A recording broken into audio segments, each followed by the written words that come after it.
শ্রদ্ধেয় প্রধান অতিথি জনাব আমির খসরু মাহমুদ চৌধুরী, সম্মানিত অতিথিবৃন্দ, আসসালামু আলাইকুম।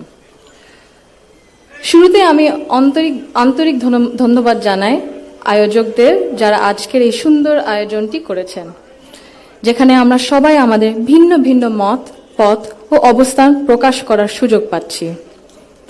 আজ আমরা যারা এখানে উপস্থিত, আমরা সবাই একরকম নয়। আমাদের আদর্শ আলাদা, অভিজ্ঞতা আলাদা, দৃষ্টিভঙ্গিও আলাদা, কিন্তু তারপরেও আমরা একসাথে বসেছি, আলোচনা করছি, কারণ আমরা সবাই দেশের জন্য, দেশের মানুষের জন্য ভাবছি।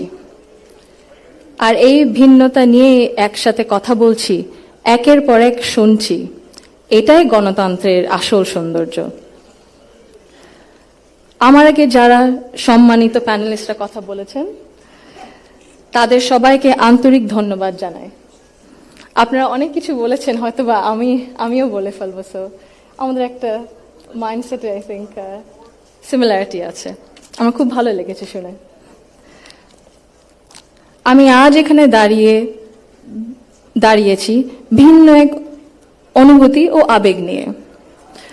বাংলাদেশের পলিসি লেভেলটায় আমার প্রথম বক্তব্য এটা। আমি এমন কেউ নয় যার কাছে সব প্রশ্নের উত্তর আছে বা সব সমস্যার সমাধান জানা আছে। তবু আমি বিশ্বাস করি, নিজের ছোট্ট জায়গা থেকেও সমাজের জন্য, দেশের জন্য কিছু করার আন্তরিকতা আমাদের সবার মধ্যে থাকা উচিত। আজ আমি এসেছি শুধু শুনতে, শিখতে এবং একসাথে কাজ করার মনোভাব নিয়ে এগিয়ে যেতে। Today's dialogue is about women shaping the nation. But before we speak about shaping the future, we must be honest about the everyday lives, reality shaping women's lives in Bangladesh. My earliest understanding of women's roles in society came from my family, as it does for most of us. Long before we encounter policies or laws or institutions, our homes become our first classrooms. They teach us what is possible, what is acceptable, and what is expected. In my home, certain things were never questioned. It was never questioned whether a woman could pursue an exemplary medical career while raising a family. It was never questioned whether a woman could build a nationwide social welfare organization on her own merit. It was never questioned whether a woman was fit to lead, to command authority in a room full of men.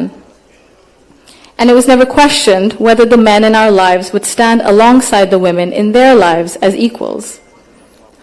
My mother continued to excel professionally as a cardiologist in government hospitals, often in patriarchal settings, because she had encouragement and support at home to balance both career and family. In 1979, my Nanu, Saida Iqbal Mandbanu, began using her own home to open a free elementary school for vulnerable and disadvantaged children. What began as a personal act of care grew into one of the earliest NGOs in Bangladesh, Shurubhi, creating meaningful and lasting change in young people's lives. The belief that women's dignity must be recognized both privately and publicly was also reflected in my grandparents' lives and leadership beyond our family. My grandfather, President Rahman, understood that development was incomplete if women were excluded. He saw women as capable contributors at home, at work, and in public life. And that belief carried into the choices he made as a leader.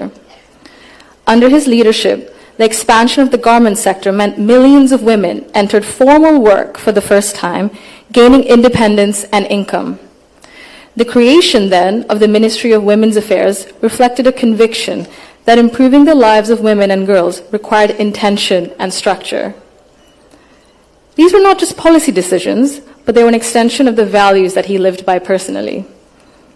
That foundation was carried forward by my grandmother, Begum Khaleda Zia, who understood the transformative power of education that gave women voice, choice, and confidence. Under her leadership, girls' education was treated as a right, not a privilege. Free secondary schooling, alongside programs such as Food for Education, Cash for Education, helped to keep millions of girls in schools and change the course of families across the country. Her female secondary school assistance project achieved gender parity for the first time in secondary education and became a model replicated beyond Bangladesh. আমি যদি একটু সময় নিয়ে actually একটা ঘটনা মনে এসেছে দাদুর ব্যাপারে এটা বলতে বলতে দাদু যখন আমাদের সাথে লন্ডনে ছিলেন গত বছর প্রথমের দিকে উনি যখন এসেছিলেন তখন হাসপাতালে ছিলেন কিছু চিকিৎসার জন্য ওখানে বিভিন্ন দেশ থেকে নার্স ছিল ডাক্তার ছিলেন এবং একটি নার্স ছিলেন নাইজেরিয়া ওয়েস্ট আফ্রিকাতে আম্মা আব্বা একদিন দাদুকে সকাল সকাল দেখতে গেছিল তো নার্স তারপরে বললেছে যে ও আমি তো আপনার মাকে চিনেছি আম্মু আব্বু বলল কিভাবে আপনার মাই প্রথম ইলেক্টেড প্রাইম মিনিস্টার বাংলাদেশের না আম্মু আব্বু তো অবাক হ্যাঁ আপনি কিভাবে জানেন তো নার্স তারপরে বলল যে আপনাদের যে উনি যে এত কিছু করেছেন এই মেয়েদের শিক্ষার জন্য specially primary education food for education cash for education এগুলো আমাদের সরকার ওই 35-30 বছর আগে দেখে ইমপ্লিমেন্ট করেছিল আর ওই কারণে লক্ষ লক্ষ মেয়েরা গ্রাম অঞ্চলে ওদের দেশে গ্রাম অঞ্চলে বিভিন্ন জায়গা সদরে এখনো শিক্ষা পাচ্ছে অন্তত প্রাইমারি এডুকেশন লেভেলে সো ভাবলাম একটু শেয়ার যদি করি এখানেই করবো আপনাদের সাথে জি She also understood that education alone was not enough if women were not supported to remain in public and economic life. Supporting women to access credit, build livelihoods, and grow small businesses mattered. So did recognizing the realities of motherhood, of childcare, and that required systems being strengthened around maternity leave and childcare, which she did. That is because women were made to choose between family and participation in the economy. For me, these legacies show the values that I saw both reflected at home and in public. I was privileged to grow up surrounded by exceptional women, confident, capable, and accomplished. I was equally fortunate to have male role models, including my father and my grandfather, who valued those women and never felt threatened by their strength or ambition. In fact, the four most important people in my father's life, in my opinion, have been women for decades. And he has treated them with deep respect and reverence, not as an exception, but as the norm. Because of this, I grew up with what I now recognize was a skewed understanding of society. Living between Bangladesh and the UK taught me something important. Policies and access alone do not create equality. You can expand education, pass laws, set national targets, but if social norms and daily expectations and mindsets remain unequal, empowerment remains fragile. This is not about overt discrimination. Inequality often survives through habit and comfort, through what feels normal. In Bangladesh, women still perform around 85% of unpaid household and care work, spending over 7 times as many hours as men on this labor each day. This work is valued at 19% of our GDP and remains largely invisible in economic planning and national decision-making. This makes something very clear. Gender equality is not a women's issue, it is an economic and national issue.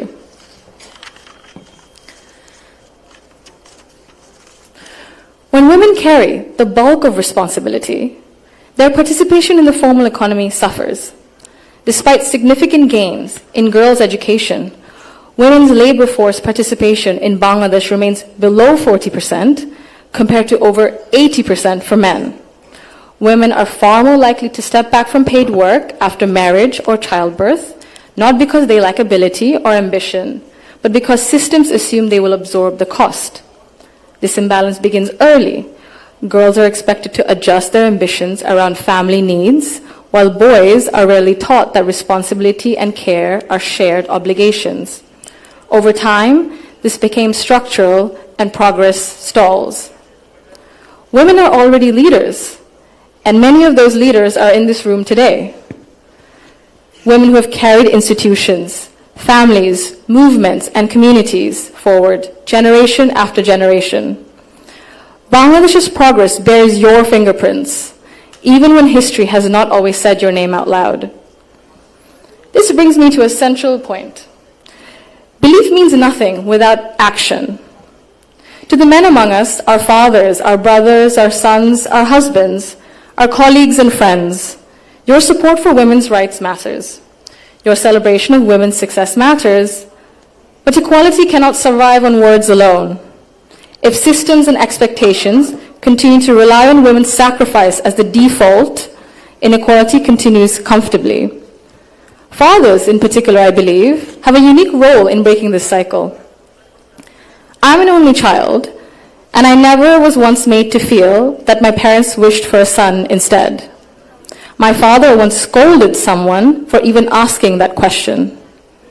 He understood that while I was treated with respect and care at home, the world outside would not always be the same. So he made sure that I could navigate it with confidence. What shaped me were not his speeches, but his consistency. Through his daily choices, he showed me what I should expect from the world. This is how change becomes sustained. When men confront in our lives, in our homes, unconscious bias honestly and model their behavior through respect and action, they create space for women not just to survive, but to thrive. In Bangladesh, the cost of inaction is visible. Girls' dropout rates sharply rise during adolescence. Women in public life, in leadership, face harsher judgment. In Bangladesh alone, there's a statistic that 78% of women have faced harassment online, primarily from Facebook. Education and opportunity collapse if inequality at home and in mindset remains untouched. And for a country facing climate change, economic and political transition, demographic pressure, Bangladesh cannot afford to sideline half its population through exhaustion and social expectation. When women are welcomed rather than sidelined, they do not only change their own lives, they change the future of their families and the future of the nation. If Bangladesh wants real progress, not symbolic success stories, but sustained national development, then empowerment cannot stop only at classrooms, only in offices or policies. They must reach our homes, our institutions, and our mindsets, and it must be the responsibility of all of us. I thank you all for engaging in an inclusive dialogue today that reflects the true spirit of progress. Thank you. Can I share something? Yes, please. Yeah, Go ahead. I want to share something. That is, I have graduated from Brack University LLB in 2023. So in 2023, I had completed my convocation. And after that, I had to wait for my one of the licensing exam. So I didn't opt to go to abroad, and I stayed in Bangladesh. And in 2024, I got a scholarship from sales, and then I completed my master's. And in 2025, finally, the call for the exam came, and I sat for the exam, and alhamdulillah, I have passed it. I'm bragging about my achievement a little bit, ma'am, because you're sitting there. When I saw your picture in the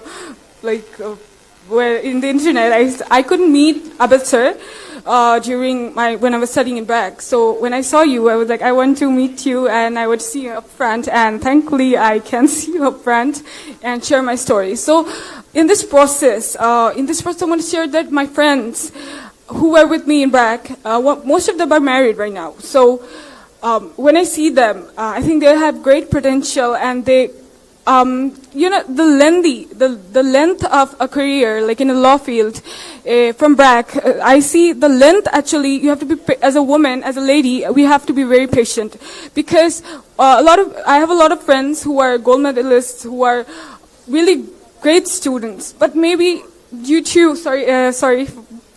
they got married. So because there was pressure time was running out and the exams weren't taking place on time. So one of the thing is, I would say, because as women, the timeline is very important. So I just hope that the government takes all the exams on time so that we can give our exam and plan further studies. So now I'm doing my application for my international studies, and I want to thank my teachers. Okay, I'm good. Yeah, they're helping me. Thank you. Another, just small thing. I want to share anything to Zaima ma'am. That is, she is working with the cyberbullying thing. So I'm also a women's rights activist, but due to my studies, I can't give much time on that.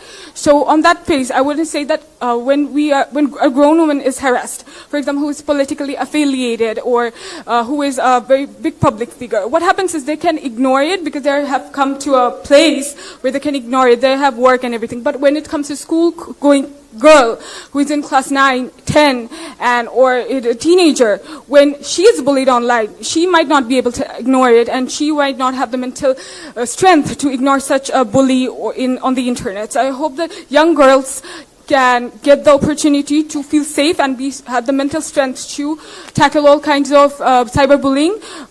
This can be their classmates, this can be a girl as well who is against the teenage girl, so that can happen. So I wanted to share this. Thank you, this platform, and I want to share with Zaima ma'am because you're working with it. So I want to share that perspective of my thing. And I just have one request. That is, I want to take a picture with you. Just don't. Thank you so much. Thank you so much, Barrister Zaima Rahman. Would you like to say something about this? Yes, of course. Thank you so much for your lovely comments and questions. Sorry, what was your name? Okay, yes, don't worry. I think there's two aspects to what you said. The first one, it definitely touches on two things, I think, from what I understand.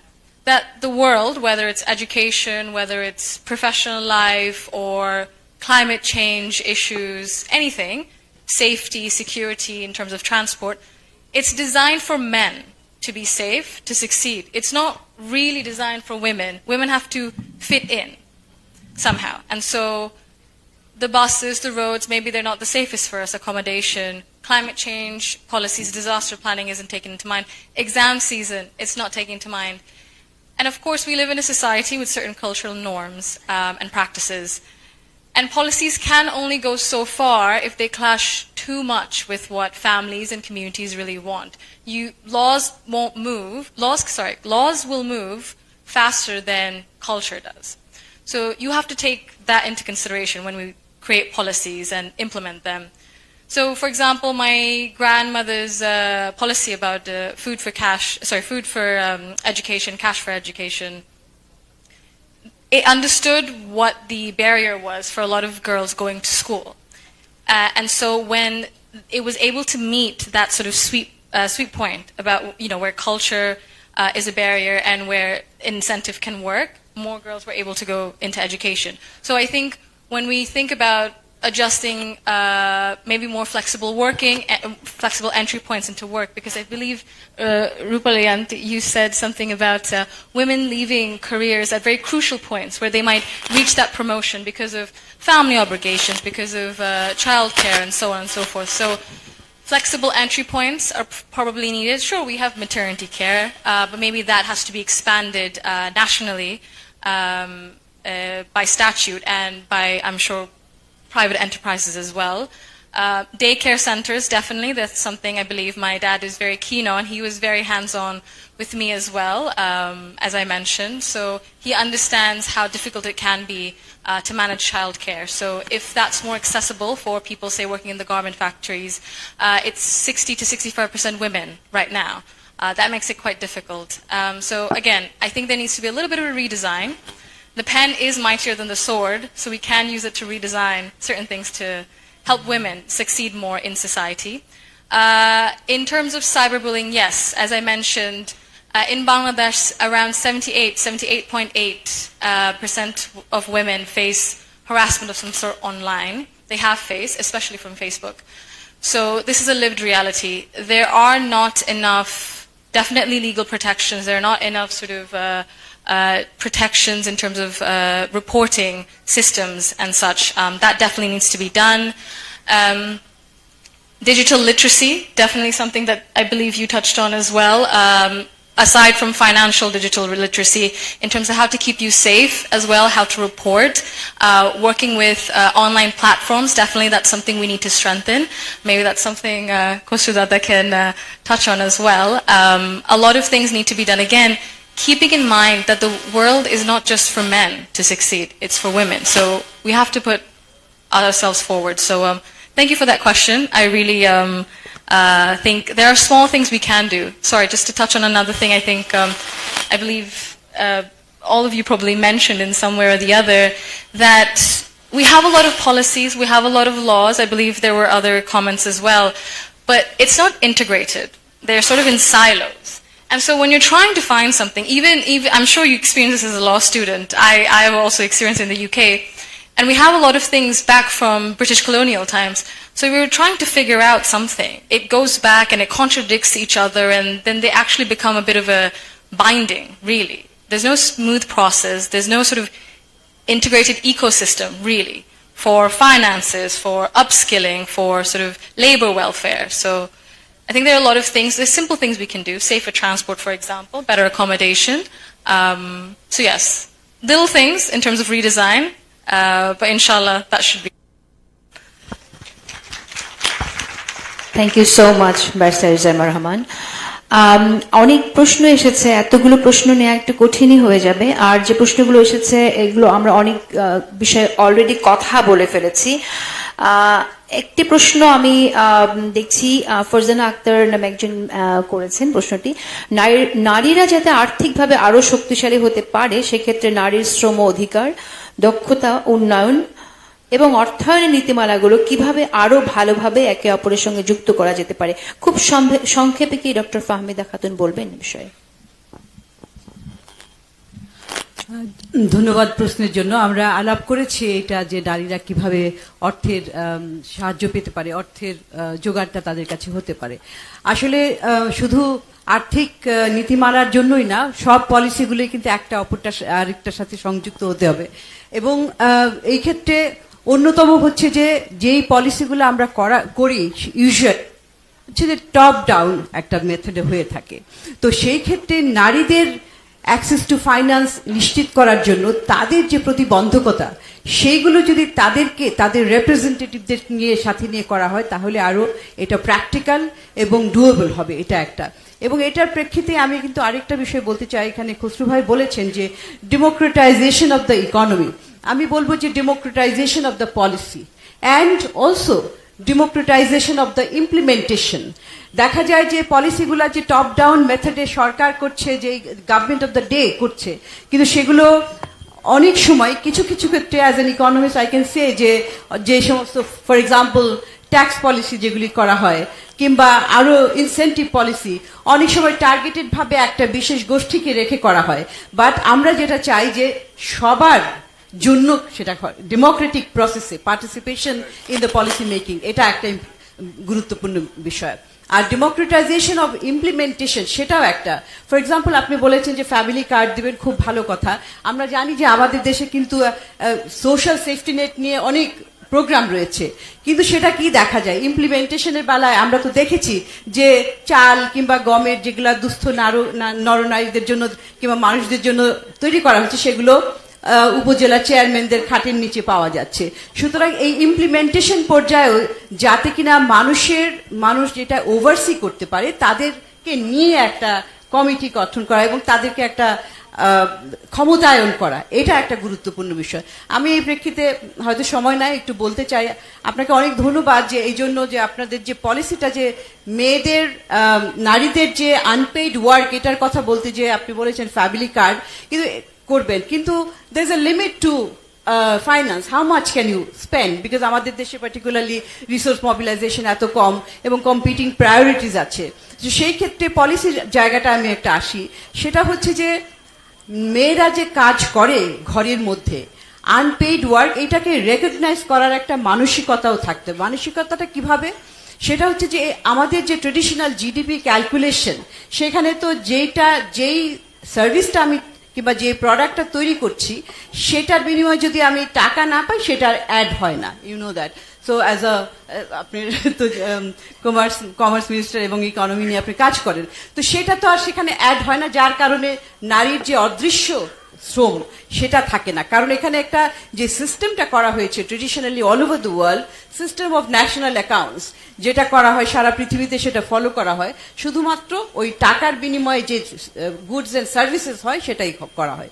কিন্তু তার বাইরেও এখন যেটা করা হচ্ছে যে satellite accounts, অর্থাৎ নন SNA কাজগুলো, সেইগুলার মূল্যায়ন করতে হবে, সেইগুলার মূল্যায়নের পদ্ধতি আছে, সেইগুলাকে আপনি জিডিপির ফ্রেমওয়ার্কে আনবেন না, কিন্তু একটা সাইডে স্যাটেলাইট অ্যাকাউন্টসের মাধ্যমে আপনি দেখাবেন যে আসলে নারীর যে এই যে কাজগুলো ঘরের মধ্যে করছে সেইগুলোর আসল মূল্য কত, জিডিপিতে তার পরিমাণটা কত। আমরা একটা গবেষণা করেছিলাম সেখানে অনেক সারা বাংলাদেশের স্যাম্পল নিয়ে, সেখানে দেখেছি যে সেই আনপেইড ওয়ার্কের মূল্য পেইড ওয়ার্কের চাইতে 2.5 থেকে 2.9 গুণ বেশি।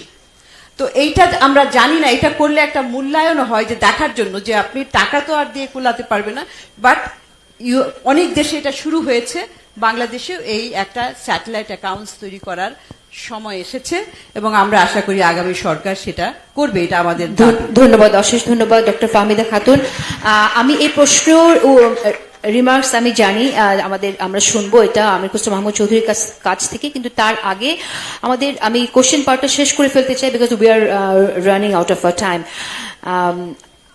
আমি এর পরে যে প্রশ্ন নিতে চাইছি একটু বলি। Hello. What specific Hello, Assalamu alaikum everyone. I'm Sifat Bint Saif, a law student from Dhaka University. Excuse me, I am sorry, আমরা অডিয়েন্স থেকে কোশ্চেন নিতে পারছি না, মাফ করবেন। আমরা এখানে আপনাদের কিউআর কোড ইউজ করে আমরা মেন্টিমিটারে কোশ্চেন প্লেস করতে বলেছি, প্লিজ দয়া করে আমার কোশ্চেনটা হচ্ছে মেন্টিমিটারে আছে, so I would like to add something to that question.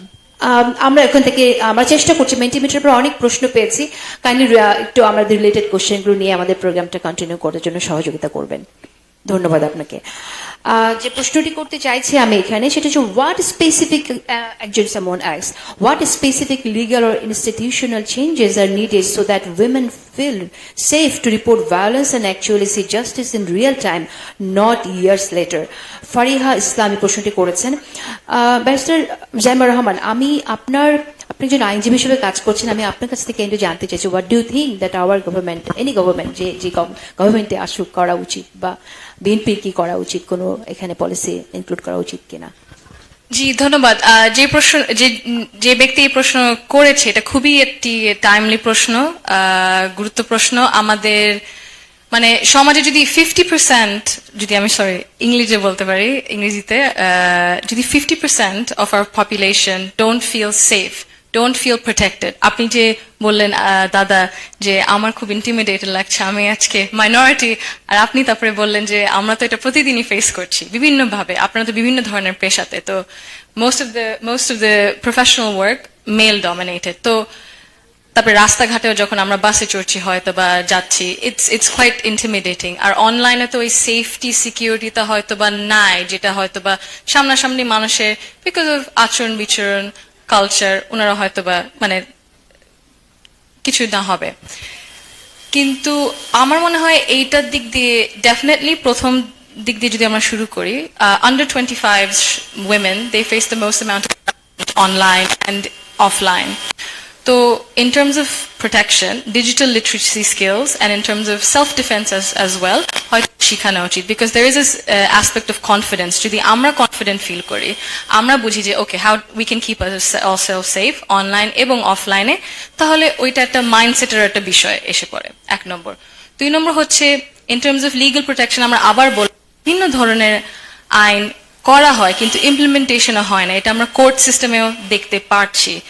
কোর্টের সিস্টেমে অনেক অ্যাডমিনিস্ট্রেটিভ বিষয়ের কারণে হয়তো বা ডিউ প্রসেস হচ্ছে না, বহু বছর লেগে যাচ্ছে কোনো কিছুর দাবি, কোনো কিছু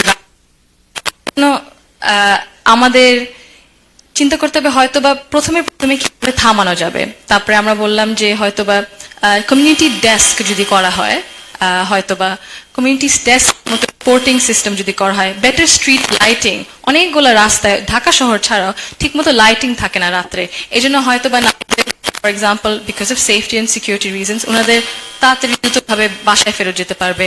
তো আরো ঘন্টা যদি ওনারা কাজ করতে পারতেন তাহলে হয়তো বা প্রফেশনালি ওনারা ক্লাইম করতে পারেন, আরো কিছু আর্নও করতে পারতেন পরিবারের জন্য। তো সেফটি অ্যান্ড সিকিউরিটি ট্রান্সপোর্টের দিক দিয়ে হয়তো বা বেটার রিপোর্টিং সিস্টেমস প্রয়োজন আমাদের, better transport systems in terms of public management as well.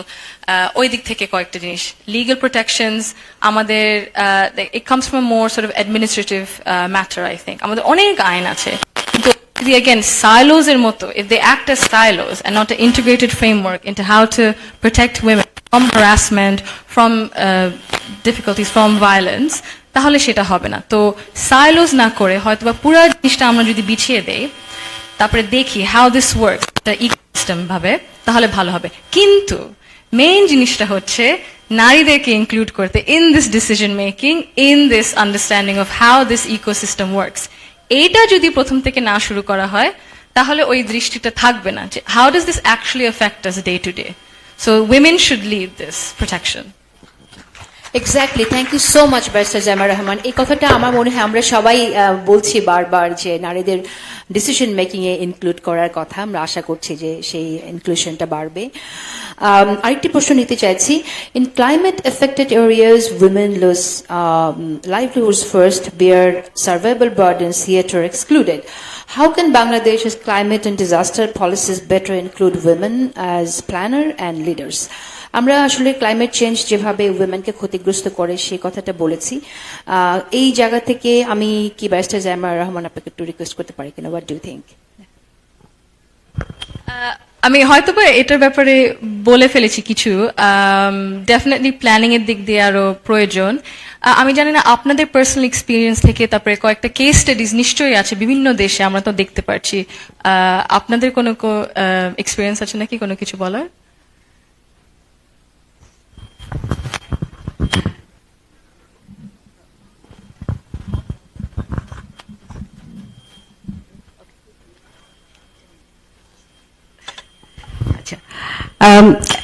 ধন্যবাদ।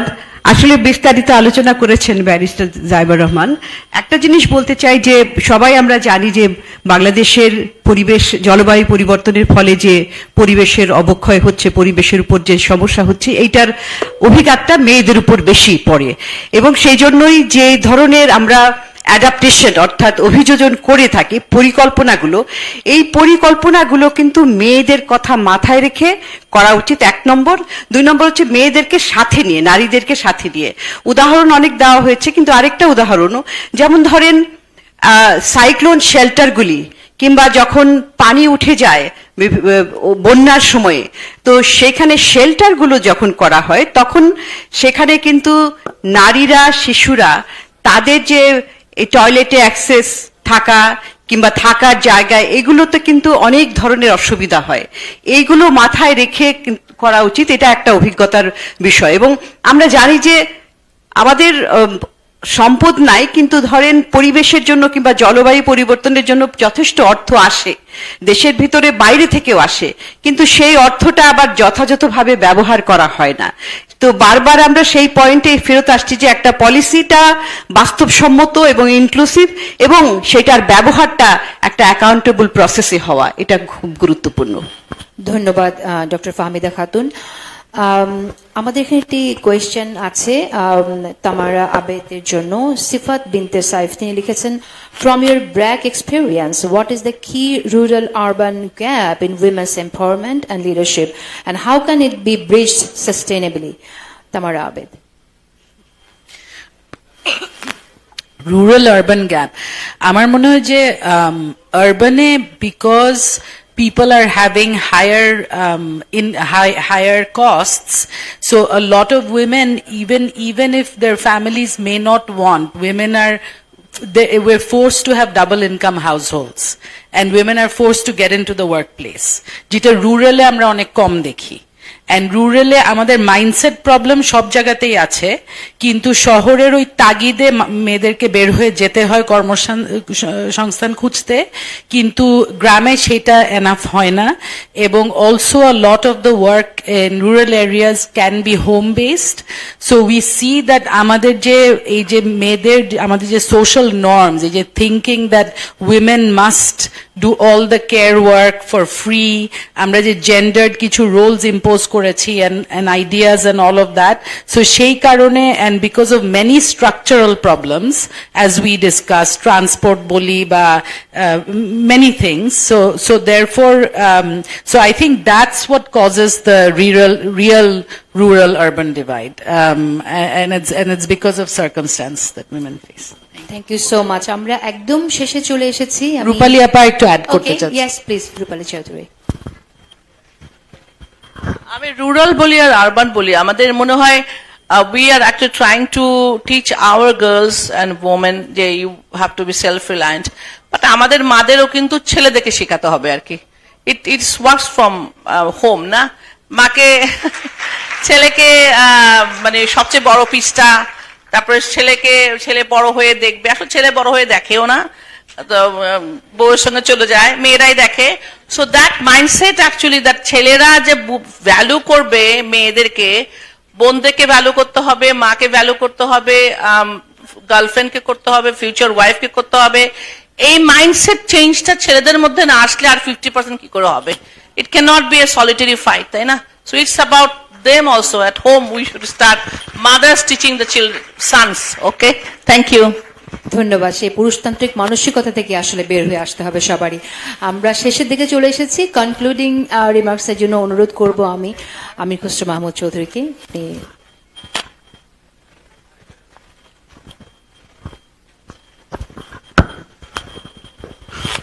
ধন্যবাদ। আমি তো যে বিষয়টা আমি প্রথমে বলেছিলাম একটু রিপিট করি, সেটা হচ্ছে আসলে আমাদের মেল ফিমেল ইস্যু ছাড়া আমাদের ফান্ডামেন্টাল ইস্যুটা হচ্ছে আমরা whether we can create a level playing field for everybody, ওইটা দিয়ে আমরা শুরু করতে হবে। once we can create a level playing field for everybody, automatically মেয়েদের আর ছেলেদের প্রশ্নটা কিন্তু অনেকটা কমে যাবে। as I said, the glass ceiling, nobody has to break the glass ceiling, that has removed the glass ceiling। এবং পশ্চাৎপদ যতটুকু ওটা শুধু মহিলাদের জন্য, আমাদের দেশের অনেক লোক, সাধারণ মানুষও কিন্তু পশ্চাৎপদ অবস্থায় আছে, অনেক কমিউনিটি পশ্চাৎপদ অবস্থা আছে, ওইটা হচ্ছে targeted support. But other than that আমাদের সবচেয়ে বড় প্রবলেম বাংলাদেশে হচ্ছে বাংলাদেশে লেভেল প্লেইং ফিল্ড আমরা ক্রিয়েট করার জন্য যে যতটুকু পথ এগিয়ে আসছিলাম লাস্ট 10-15 ইয়ার্স আমরা ঠিক ততটুকু পিছিয়ে গেছি। সো আমাদের we have to bring back the level playing field for everybody, democratization of politics, democratization of economy, and democratization at home, like Rupali rightly mentioned, that সকলের জন্য level playing field at all levels we have to pursue in our policy planning, এবং this is what আগামী দিনের আমাদের বিএনপির পক্ষ থেকে আমি যেটা শুরুতে বলে প্রত্যেকদিন একটা কথা বলি যে Bangladesh is over regulated country, we have to deregulate, we have to liberalize, ease of doing business has to be done, cost of doing business has to be reduced। এগুলো কিন্তু সবগুলো হচ্ছে আমাদের একটা ওভার রেগুলেটেড কান্ট্রি হয়ে গেছে, discriminatory society হয়ে গেছে। So we have to really democratize everything. the core value is democratization of a country। তাইলে সকলের জন্য সুযোগ থাকবে, মহিলাদের জন্য আলাদা কিছু করতে এক্সেপ্ট ফর টার্গেটেড প্রোগ্রাম আমি মনে করি না। আমরা লেভেল প্লেইং ফিল্ড যদি ক্রিয়েট করতে পারি, পুরুষ মহিলা সবাই ইকুয়ালি অ্যাক্সেস করতে পারবে। Thank you.